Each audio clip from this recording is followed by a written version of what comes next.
You're listening to the Kilcullen Diary podcasts, stories in sound from a village grown bigger.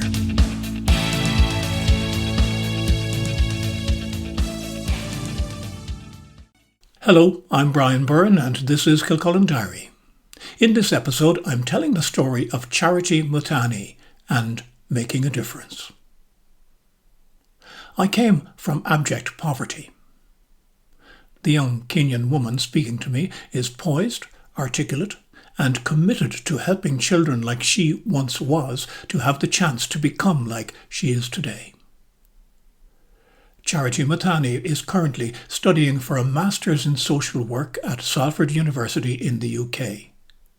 When she was 9, she was a resident in the Shelter Children's Home at Ngong outside Nairobi, with little or no prospect of ever breaking out of the poverty trap in which she and her fellow residents found themselves. Then visitors from Ireland arrived. We regularly had visitors, she remembers, and we were trained to welcome them with smiles. Usually they came, and then they went away again. We had no reason to think that these latest ones, on a lovely summer evening, would be any different. But it turned out that they were different. They were the beginnings of what was to become the charity Maintain Hope, founded by Jerry O'Donoghue, a Clare-born schoolteacher who had started his career in Kilcullen in County Kildare. They said they would do things and that they would come back, Charity says. We had heard that before. But this time they did come back, and one by one they did the things they'd promised. Returning to Ngong each summer in those early years, volunteers with Maintain Hope repaired and erected buildings. They fundraised to improve the diet of the children in the home, either orphans or brought there because their own families didn't have the wherewithal to raise them. They also brought something else: happiness. Little things like celebrating birthdays, Charity remembers, which we never had. I remember also that they made a point of complimenting us, making us feel good. Maintain Hope also brought support for education. Education that Charity remembers had become possible for her previously and then vanished. I had been in the process of being adopted by a family in America. I was going to the US, and then, for reasons best known to themselves, they stopped the process. I was heartbroken.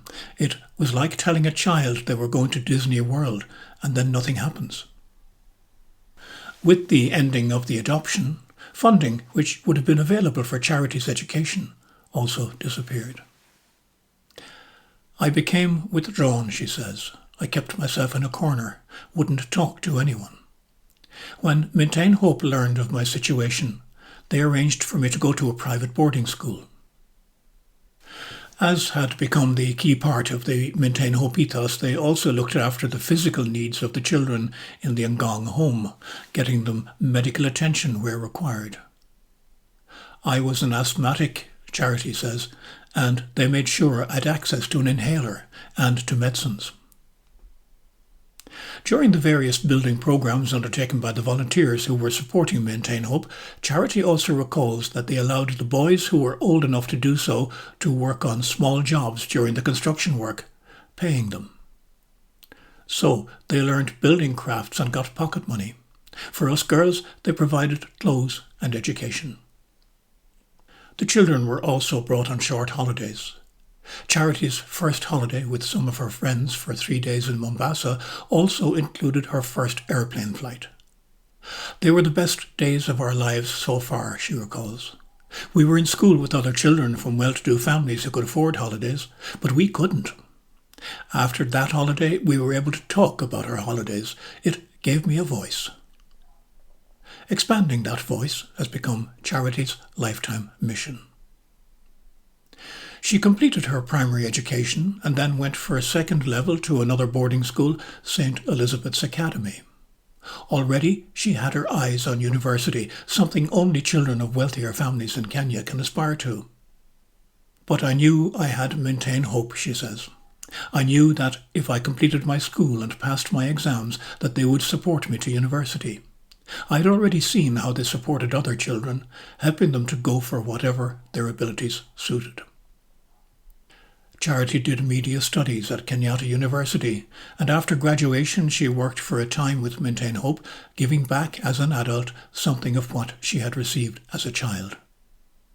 From my own experience, I wanted to make things better for the children, she said. I wanted them to have a voice, to advocate for them to have a basic normal life without restrictions or fear. That prompted her to become better qualified for that task. She applied for, and after considerable work she won, a scholarship to do her master's in Salford. I've just completed my first year there, and I'm looking forward to the next one, she says.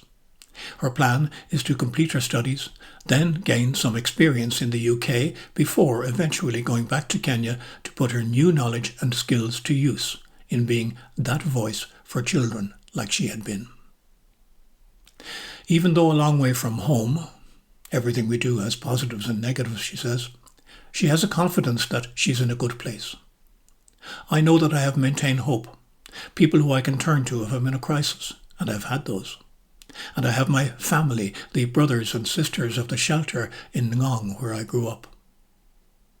Charity is also aware that she's a role model for others and that is a responsibility. I have to watch how I conduct myself because somewhere there's a little girl watching me, and I was that little girl once. But it's a responsibility that I truly love. In many ways, Charity is the face of Maintain Hope. She is a living example to those who support the organisation of what can happen when their money or their time is invested in a child.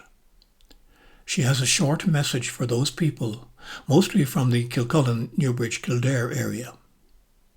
To anyone who has ever contributed to Maintain Hope, has given their time, has given their energy, prayers or well wishes, or supported the mission to come to Kenya, thank you very much.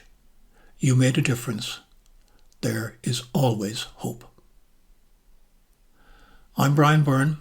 This is Kilcullen Diary. Thank you for listening.